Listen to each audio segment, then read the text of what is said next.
अस्सलाम वालेकुम friends, welcome back to my channel Laiba health tips. Friends, आज मैं आप लोगों के साथ संदल पाउडर से रंग गोरा करने के लिए नहायत ही आजमूदा मास्क शेयर करने जा रही हूँ। फ्रेंड्स, संदल पाउडर रंगत निकालने और चेहरे के स्याह दाग धब्बे दूर करने और चेहरे को चमकदार, नरम और मुलायम बनाने के लिए बहुत ज़्यादा फ़ायदेमंद है। आज मैं आपको ऐसा ही ज़बरदस्त मास्क बताऊंगी जिससे आप एक रात में वाज़ेह रिजल्ट देख सकेंगे।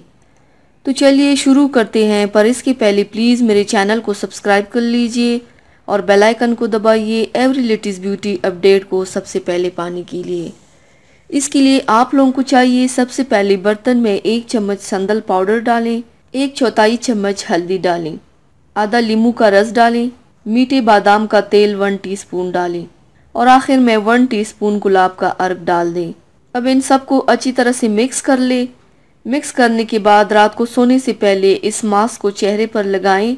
जब खुश्क हो जाएं तो इस मास्क को रब करके उतार लें और ऐसे सो जाएं। सुबह उठकर पानी से चेहरा धो लें। 10 दिन तक मुसलसल ये मास्क लगाने से आप देख सकेंगे आपकी स्किन बहुत ग्लो करेगी, तमाम स्याह दाग धब्बे और दानों के निशान दूर होंगे, रंगत निखरेगी इंशाल्लाह। तो व्यूवर्स, थैंक्स फॉर वॉचिंग। मेरी वीडियो को लाइक और शेयर ज़रूर कीजिएगा। मिलते हैं एक और नई वीडियो में, तब तक के लिए अल्लाह हाफिज़।